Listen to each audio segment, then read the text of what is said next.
Bismillahirrahmanirrahim. Assalamualaikum warahmatullahi wabarakatuh. Pertama-tama marilah kita panjatkan puji dan syukur atas kehadirat Allah Subhanahu wa taala, Tuhan yang Maha Kuasa, karena atas berkahnya sehingga kita masih diberi kesehatan hingga sekarang ini. Salawat serta salam tak lupa pula kita kirimkan kepada Nabiullah Muhammad SAW sebagai suri tauladan bagi seluruh umat manusia.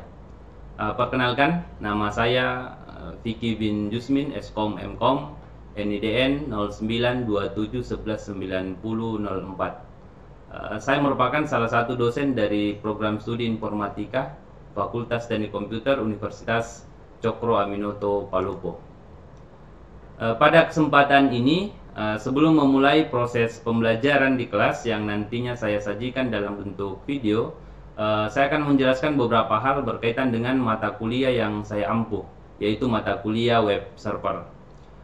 Yang pertama, saya akan menjelaskan tentang deskripsi mata kuliah, selanjutnya tujuan pembelajaran, selanjutnya bahan kajian, model pembelajaran, tahapan serta model penilaian. Yang pertama berkaitan dengan deskripsi mata kuliah. Mata kuliah ini akan membahas tentang konsep dasar dari web server, langkah-langkah bagaimana melakukan instalasi dan konfigurasi sistem operasi berbasis server, serta software pendukung atau tools pendukung agar website pada server dapat diakses dengan baik oleh pengguna melalui browser. Beberapa komponen server yang dibutuhkan seperti FTP server, DNS server, PHP, database server, Apache web server, proxy server, serta pembelajaran tentang metode bagaimana membackup web dan database secara otomatis. Sehingga nantinya diharapkan mahasiswa dapat melakukan pengujian dan implementasi web server pada server. Selain itu, keamanan untuk mengakses website juga dijabarkan pada mata kuliah ini. Proses perkuliahan nanti akan disampaikan lewat modul praktikum web server. Selanjutnya, tujuan pembelajaran sesuai dengan capaian pembelajaran mata kuliah pada mata kuliah web server ini. Yang pertama, bahwa diharapkan mahasiswa mampu memahami materi tentang konsep web server dan hubungannya dengan website. Jenis-jenis web server yang sering digunakan, kemudian optimalisasi di setiap jenis web server yang digunakan. Kemudian yang kedua, mahasiswa dapat mengetahui dan memahami beberapa sistem operasi berbasis server sebagai tempat menjalankan nantinya web server. Selanjutnya, melalui mata kuliah ini juga mahasiswa diharap dapat melakukan kustomisasi dan konfigurasi sumber repositori, baik repositori lokal maupun yang ada pada CD dari sistem operasi yang akan diinstalasi. Dalam hal ini, proses perkuliahannya, sistem operasi yang dipilih itu adalah sistem operasi berbasis Linux. Yang ketiga, mahasiswa mampu dan mengimplementasikan file transfer protokol atau FTP untuk memudahkan pengguna dalam melakukan transfer data, terutama ketika melakukan transfer dokumen website ke server. Selanjutnya yang keempat, mahasiswa mampu dan dapat mengimplementasikan domain name system atau DNS agar nantinya mahasiswa dapat melakukan kustomisasi dan konfigurasi nama domain ketika mengakses halaman website. Jadi website tidak lagi nantinya menggunakan alamat IP, tetapi menggunakan nama yang unik yang telah dikonfigurasi pada DNS server. Yang kelima, mahasiswa mampu dan mengimplementasikan Secure Shell atau biasa disebut sebagai SSH sebagai protokol untuk melakukan remote access.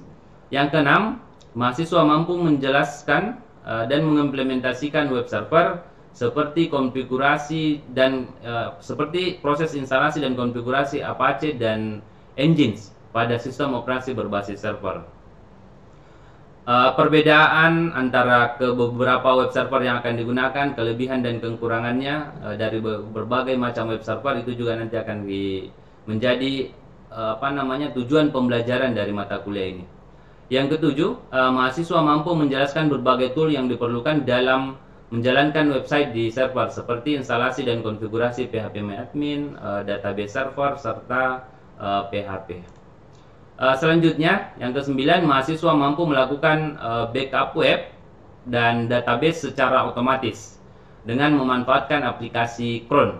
Ini dilakukan agar nantinya ketika kemungkinan terburuknya dokumen web atau database hilang, ada cadangan yang bisa digunakan untuk melakukan restore kembali. Jadi kegiatan ini diharapkan mahasiswa mampu melakukan tindakan preventif dalam mengamankan data atau dokumen web maupun database.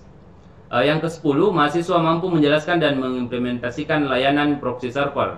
Ini dimaksudkan agar keamanan dalam mengakses halaman website itu lebih aman, kemudian juga dapat menjaga privasi, mempercepat akses konten website, dan lain sebagainya. Yang ke-11, harapan kita bahwa mahasiswa mampu melakukan pengujian server web, melakukan proses request dan respon dari klien atau browser pada server atau penyedia website, yang sebagai penyedia dokumen website untuk diakses melalui server yang dibangun atau biasa disebut sebagai dedicated server.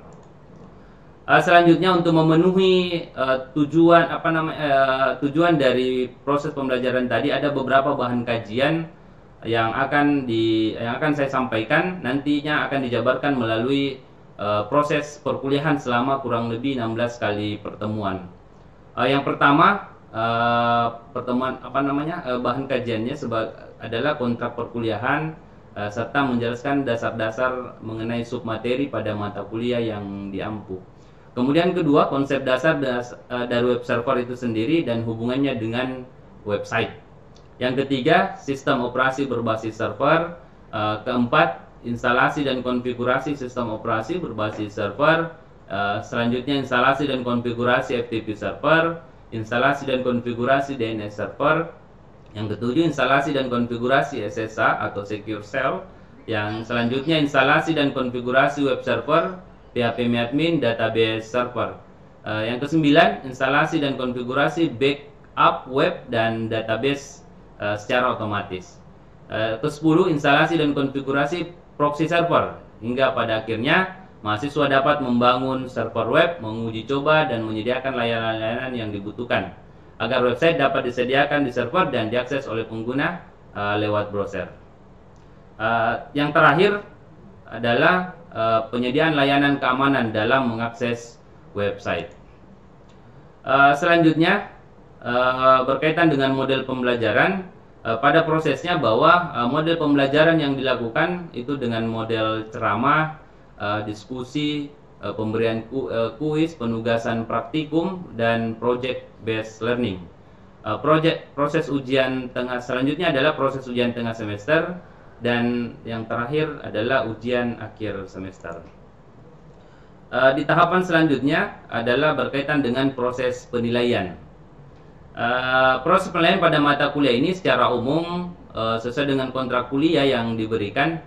Proses penilaian dibagi ke 4 komponen penilaian, yaitu pertama kehadiran, kemudian tugas, kuis, makalah, kemudian yang ketiga UTS atau ujian tengah semester, dan keempat adalah ujian akhir semester.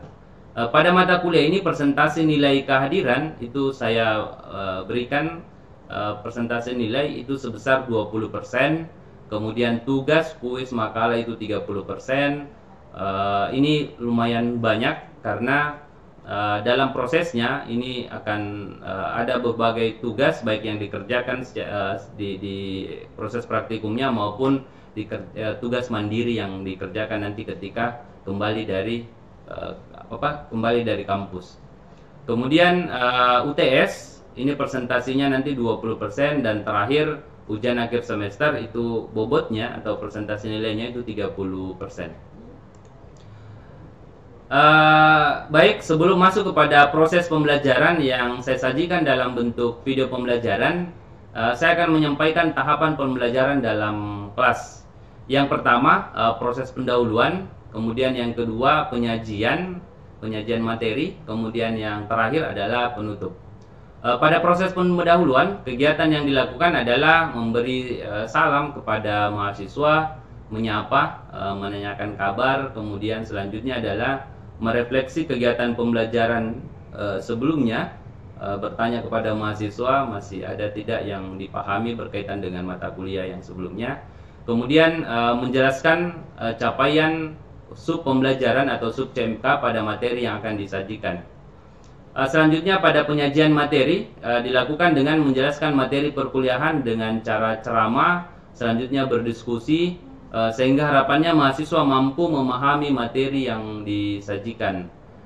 Kemudian di dalam prosesnya juga ada kegiatan praktikum, proses instalasi dan konfigurasi berbagai tools yang saya sebutkan tadi. Ini nanti akan saya sediakan modul praktikum untuk sebagai acuan mahasiswa dalam melaksanakan kegiatan praktikum. Selanjutnya yang terakhir adalah kegiatan penutup. Pada kegiatan penutup kami akan mengarahkan mahasiswa 1 atau 2 orang untuk melakukan review tentang materi yang telah disampaikan atau disajikan. Ini berguna untuk memberikan gambaran kepada saya sebagai pengampu mata kuliah sejauh mana pemahaman mahasiswa tentang mata kuliah yang sudah saya sampaikan. Selanjutnya adalah pemberian tugas secara mandiri yang berkaitan dengan mata kuliah yang telah disajikan pada pertemuan tersebut. Kemudian melakukan kegiatan presensi, dan terakhir adalah menutup kegiatan pembelajaran dengan mengucap salam. Baik, selanjutnya saya akan memperlihatkan proses pembelajaran mata kuliah web server di dalam kelas pada mahasiswa program studi informatika Fakultas Teknik Komputer Universitas Cokro Aminoto Palopo. Selamat menyaksikan. Baik, bismillahirrahmanirrahim. Assalamualaikum warahmatullahi wabarakatuh. Waalaikumsalam warahmatullahi wabarakatuh. Selamat siang. Salam sejahtera untuk kita semua. Alhamdulillah hari ini kita ketemu kembali ya di pertemuan kedua ini, mata kuliah web server. Ada yang sakit dari sehat-sehat semua ya? Sehat? Ada yang kurang sehat atau flu bagaimana? Dari sehat gini? Oke, alhamdulillah. Di pertemuan ini pertemuan kedua, berarti di pertemuan pertama kemarin ada tidak yang tidak hadir? Ada yang ada beberapa mungkin yang tidak hadir, ini wajah-wajah baru ada beberapa. Oke, baik, sebelum kita masuk di materi yang kedua ini, saya sedikit review berkaitan dengan pertemuan pertamanya kita yang kemarin sempat saya sampaikan berkaitan dengan kontrak mata kuliahnya kita. Jadi, kita sudah sepakati untuk persentase penilaian di kehadiran tugas UTS UAS. Yang kehadiran itu kita sepakati kemarin 20%, jadi 20%. Kemudian tugas itu 30%, UTS 20%, dan UAS atau ujian akhir semester itu 30%. Ya. Kemudian selanjutnya saya kembali dulu di materinya itu. Itu berkaitan dengan kontrak kuliah. Jadi seperti ini. Kemudian ada beberapa juga yang berkaitan dengan attitude-nya Anda, itu perlu juga Anda perhatikannya, seperti sikap, kemudian ketepatan waktu nanti mengikuti perkuliahan. Ini bagi yang belum hadir, dan beberapa macam itu silakan Anda baca kembali atau ditanya temannya. Yang paling penting juga berkaitan dengan materi yang ada di mata kuliah ini, ya. Apa semua yang akan Anda peroleh di mata kuliah ini selama 1 semester atau 16 kali pertemuan. Minggu lalu saya sudah sampaikan, tapi saya review sedikit. Yang pertama, kita akan belajar konsep dasar website dan hubungannya dengan web server ya, seperti apa itu. Ini nanti akan kita bahas pertama kali untuk menguatkan fondasinya Anda mengenai web server ini seperti apa.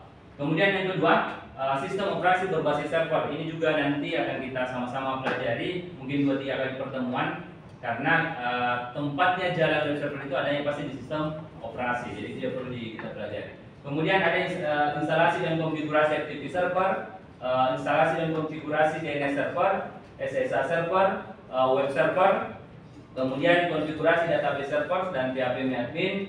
Kemudian nanti ada juga bagaimana membackup web, ya, bagaimana membackup web dan database secara otomatis. Jadi apa gunanya supaya nanti ketika kita tidak minta-minta ada file yang hilang, jadi ada database-nya atau website yang hilang, itu bisa kita recovery kembali ke servernya kita.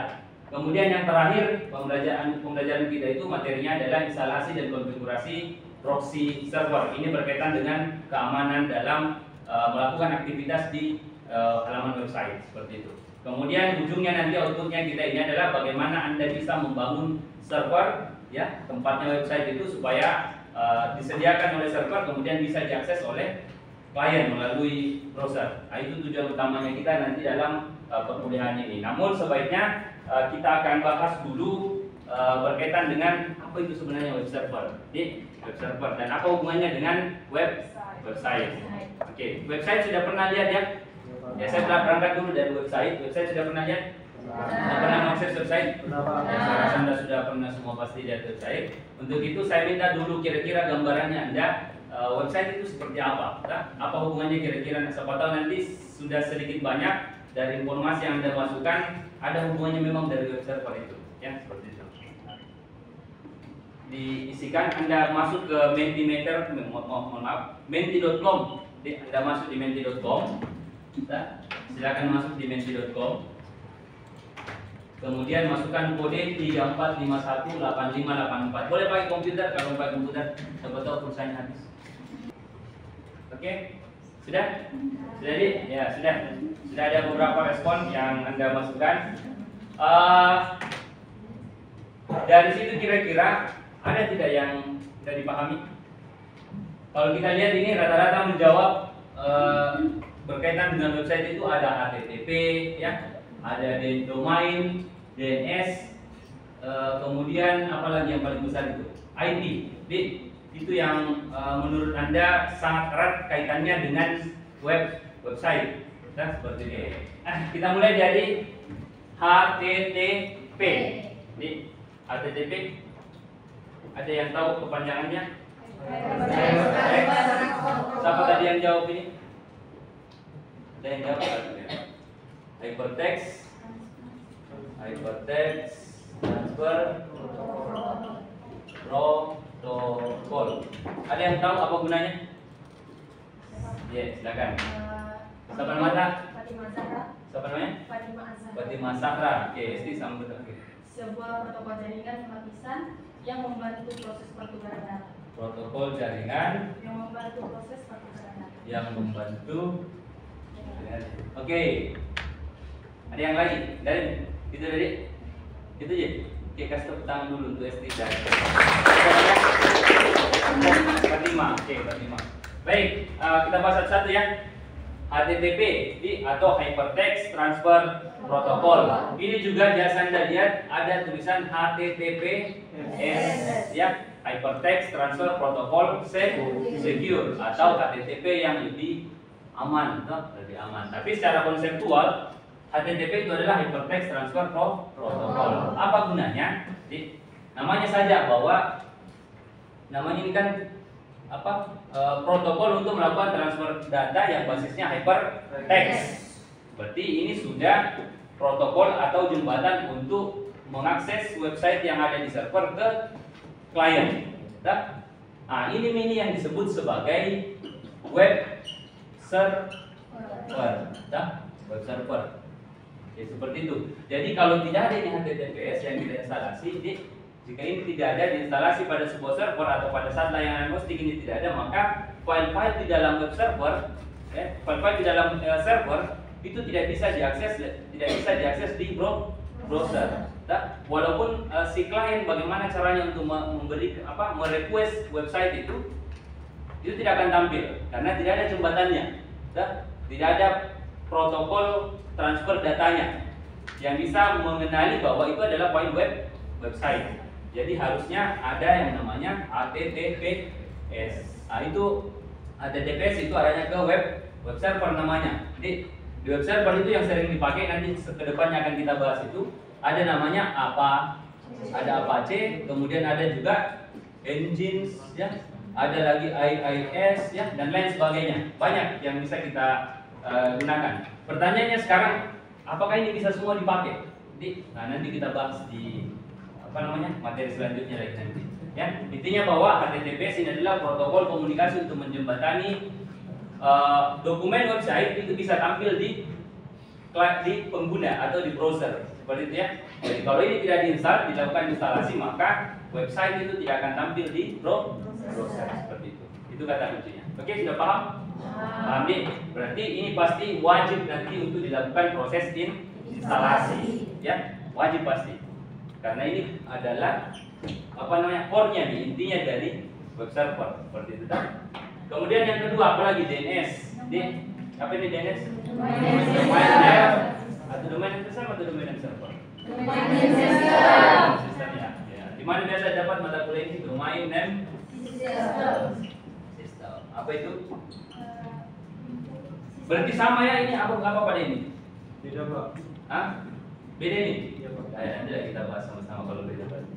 Domain name system apa itu? Sistem yang menerjemahkan nama domain menjadi IP address. Udah kebalikan? Sistem Sistemnya menerjemahkan agar mudah dipahami dan nama domain menjadi IP Address. address agar mudah dipahami oleh komputer. Contohnya bagaimana itu? Yang mana itu? Google, nggak bilang google.com. Terus apa lagi? Enggak, maksudnya tadi kan dari mana tadi? Menjadi alamat IP. Dah, berarti apa IP-nya? Berarti ada IP-nya ya? Nah, Google.com sudah jadi 8888. Ini IP-nya kalau untuk Google, mungkin Anda sering ping lah, kan? Nah, ini google.com ke 888. Sebenarnya begini, apa? Dalam bentuk kemudian waktunya, dah? Waktunya pasti bersamaan pada saat itu. Kalau di hosting itu kan saya mau ini hari boleh, besok boleh, saya harus juga 3 orang, nanti malam dengan saya pagi-pagi kan boleh, tidak dibatasi oleh ruang dan waktu seperti itu. Itu gunanya ada file websitenya kita di hosting. Nah di sini juga nanti gitu. Kemudian yang ketiganya ada namanya dedicate. Dedicate server ini kan ya servernya ada di kita, proses pengelolaannya di kita. Instalasi dan konfigurasinya itu semua dilakukan oleh administrator website. Nah, di mana kita masuknya nanti? Masuknya itu pasti ada di dedicate, dedicate server. FTP. Apa itu FTP? Ada yang pernah dengar? File Transfer Protocol. Apa protokol komunikasinya? HTTP. Sekali lagi apa? HTTP. Panjangannya apa? Mantap, jangan dilupa. Walaupun naik semester lagi, jangan dilupa. Oke. Selanjutnya apa? Pemanfaatan web server berfungsi untuk mentransfer seluruh aspek pemberkasan dalam sebuah halaman website. Baik itu teks, video maupun jadi pokoknya kalau tidak ada web server atau tidak ada HTTP protokolnya tidak akan bisa tampil itu website di browser. Itu intinya ya. Oke. Nah, setelah itu tadi kita sudah sepakat ya. Apache nanti jadi proses nanti untuk web servernya itu lebih dominan kita belajar tentang pemanfaatan web server Apache. Ya, Apache. Karena ada juga memang konsentrasi website dan belajarnya itu lebih banyak ke bahasa pemrograman biasa. Oke, kita masuk di pembahasan ini. Apache. Apa? Oh salah, apa sih ya? Pikir apa sih? Apache. Apache tempat yang Apache itu adalah salah satu web server. Oke, salah satu web server terpopuler yang memungkinkan untuk menjalankan website. Tidak terlalu banyak masalahnya. Selanjutnya, kenapa ini kita pilih? Beberapa dukungan dari Apache itu pertama kontrol akses, Anda baca saja seperti apa nanti penjelasannya itu. Kemudian sudah ada itu PHP, yang sangat mendukung dengan pemrograman yang basisnya ke PHP. Makanya kita pakai ini Apache seperti itu. Apa kelebihannya? Pertama, dia termasuk kategori freeware. Apa itu freeware? Gratis ya. Barang kita mau pakai freeware, kemudian dia open juga. Kemudian Apache mudah sekali proses instalasinya. Ya mudah kalau kita tahu. Nah, pasti kan kita belajar kan? Jadi mau dipelajari bagaimana proses instalasinya. Kemudian yang selanjutnya mampu ini sebenarnya ya, tadi saya sudah singgung di awal bahwa sebenarnya Apache itu bisa lintas platform. Mau di Windows Server boleh, mau di Linux boleh, mau di macOS boleh. Tetapi dia akan lebih performanya lebih bagus ketika rumahnya memang yang ditempati. Apa dia? Karena basisnya dari Unix, berarti dia performanya lebih bagus di Linux. Instalasinya di Linux seperti itu. Kemudian apa lagi? Mudah mengatur konfigurasi. Apache mempunyai hanya 4 file konfigurasi. Nanti dilihat. Jadi kalau Anda proses konfigurasi Apache nanti ada web server, kan paling nanti kalau sudah instalasi di mana tempat penyimpanan webnya, bisa tidak diakses root dan lain sebagainya. So, itu yang dasarnya. Kalau advance-nya sebenarnya banyak yang perlu diatur, tapi untuk proses pembelajaran nantilah beberapa saja yang kita lakukan konfigurasi. Kemudian patch keamanan yang terus-menerus diperbarui, jadi ada update-nya sering terupdate. Nah, selain itu ada juga pasti kekurangannya. Ada kekurangannya ini. Apa kekurangannya? Pertama, ketika website itu menerima traffic yang lebih besar, yang sangat tinggi, maka biasanya agak down, seperti itu. Jadi makanya, oke, sampai di sini ada pertanyaan? Sampai di sini ada pertanyaan? Sampai di sini ada pertanyaan? Tidak ada? Oke, kalau tidak ada, saya saya minta dulu 1-2 orang kasih review sedikit lah berkaitan dengan ini mata kuliahnya kita. Apa yang sudah Anda pahami berkaitan mata kuliahnya Anda ini? Yang sudah saya sampaikan tadi dari awal sampai sekarang. Riko Pratama, mana Riko Pratama? Oh ya, silakan Riko dikasih sedikit review singkat lah berkaitan dengan pembahasan kita di pertemuan kali ini. Jadi menurut pribadi yang saya dapat, Ya.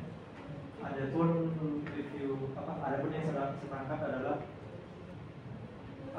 mengenai materi pada hari ini itu bagaimana tahapan penginstalan tahapan mengenai penginstalan web server ini, Pak. Tahapan berkaitan dengan penginstalasi web server ini. Dan apa saja yang berkaitan dengan web server. Oke. Web server apa? Salah satunya contohnya web server. Web server apa sih? Apache. Oke, Apache. Itu nama produknya, Di? Iya, Pak. Oke. Yang lain, kasih dulu tepuk tangan dulu. Satu orang lagi. Satu orang perempuan mungkin, Di. Coba angkat tangan saja. Satu orang. Coba sedikit saja. Jadi yang saya tangkap dari materi yang tadi seperti bagian-bagian dari sifat seperti HTTPS, DNS, domain, dan hosting. Oke. Paham Jiki artinya ya? Ya Pak. Agak paham. Oke. Ya, itu yang kita tahu. HTTPS tadi itu apa tuh HTTP? Hypertext, transfer, bukan transport. Transfer. Oh. Ya, oke. Kasih tepuk tangan dari sini. Ada lagi? Tidak ada? Oke, sudah tidak ada? Oke, paham ya? Ya. Baik. Oke, mungkin itu saja yang saya sampaikan pada perkuliahan kita kali ini. Insyaallah minggu depan kita lanjutkan ya. Oke, tapi sebelum pulang saya mau kasih Anda oleh-oleh. Silakan ditulis 1. Ya, soalnya ini tugasnya Anda supaya ada kegiatan di rumah. Oke, 1 sudah? Sudah ya? Masih mau ditambah? Oke, cukup. Ya itu saja 2. Jadi, saya rasa kalau Anda sudah sedikit banyak mengisi itu, kemudian materi-materi kita tadi yang dipelajari juga saya rasa Anda sudah paham. Oke, ada pertanyaan sebelum saya absen? Sudah? Oke, baik, saya absen dulu kalau begitu.